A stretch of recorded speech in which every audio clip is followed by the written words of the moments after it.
In the scriptural justice system, the highest of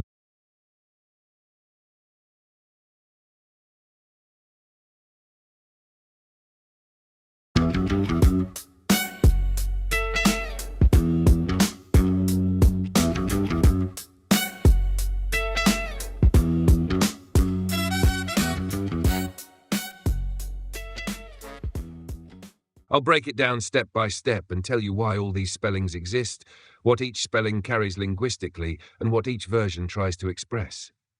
Number 1, the foundation. What we actually know from ancient Hebrew. The divine name is written in the ancient script as Yahuah, 4 letters only, Yod, He, War, He, YHWH. There are no vowels written in ancient Hebrew. There were no Masoretic vowel points yet. Those were added 300 years later by European-descended scribes living under Christianity plus Islam. So originally the name was YHWH, consonants only. And in ancient Afro-Asiatic languages, especially in the Levant, Arabia, and Northeast Africa, the W sound could function as WUO or a semivowel between them. That's the root of the confusion. Number 2. Why multiple spellings exist. There are 6 major reasons. A. No vowels were written in Old Hebrew. People guessed the vowels later. B. Different Semitic dialects pronounce W as WU or O. This changes the sound of the middle letter, WUO. This creates different reconstructions. C. Later scribes avoided speaking the name, so pronunciation froze or got lost. D. Some spellings come from Hebrew, some come from Aramaic. Aramaic influences pushed certain vowel patterns. E. Western academia replaced W with V, which is not ancient. Ancient Israelite speech had no V sound. The V came from German influence.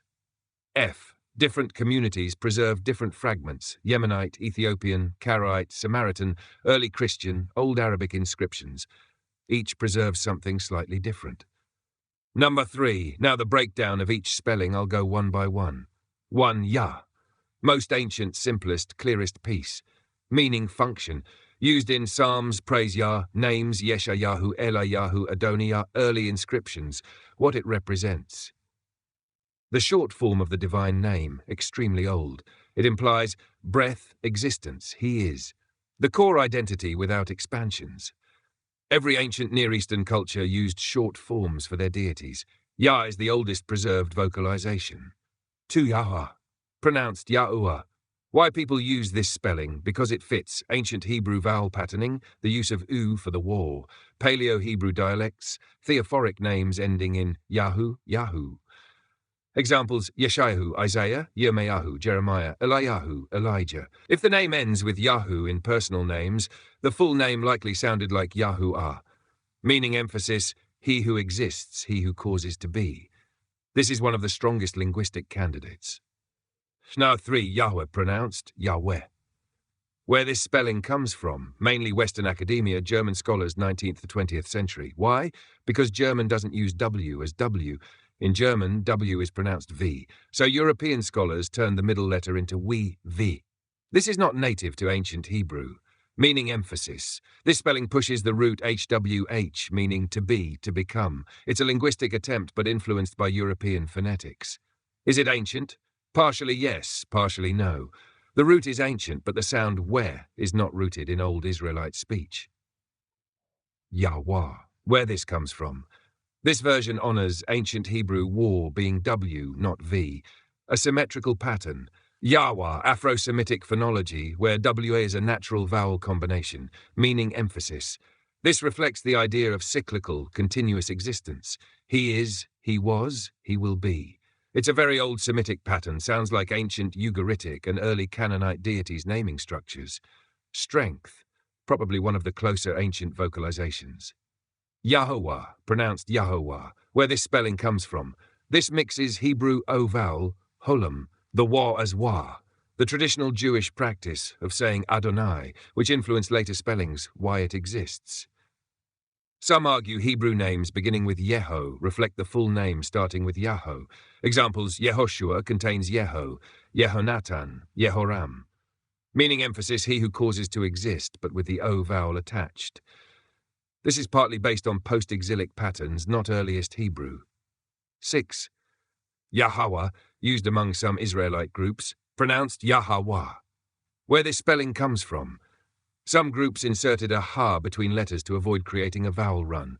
This version tries to keep the name strictly consonantal, force the pronunciation YHWH into syllables, avoid later rabbinic influence, Adonai vowels, restore a Paleo-Hebrew-style cadence. Meaning emphasis. A more literal approach, each consonant gets its own sound. Accuracy. It's a reconstruction. It tries to honor the raw structure of the Tetragrammaton. Historically possible? Yes, but less likely than Yahuah or Yahweh. Which ones are closer to ancient Hebrew? Highest, lowest linguistic likelihood, most ancient accurate candidates. 1. Yah. 2. Yahweh. 3. Yahuwah. These fit. Theophoric endings. Afro-Semitic phonology. Earliest inscriptions. Grammatic patterns. Known divine name structures in ancient Canaan and Israel. Moderately likely. 4. Yahweh has real linguistic roots, but influenced by later Hebrew. Western academic influenced. 5. Yahweh common in modern scholarship, but phonologically problematic. Reconstruction-based. 6. Yahuwah not wrong, but built more from system logic than evidence. So what did the ancient children of Israel actually say? Based on theophoric names ending in Yahu, early scripts, Egyptian transcriptions, Akkadian records, Aramaic usage, Samaritan preservation, Proto-Canaanite grammar. The most likely pronunciation was Yahuah or Yahwah. Those two are the strongest ancient candidates. I'm just flying high on my horse. I live by peace while you incite wars. I just mind my business, I just mind my business. While you just in your feelings, you just in your feelings.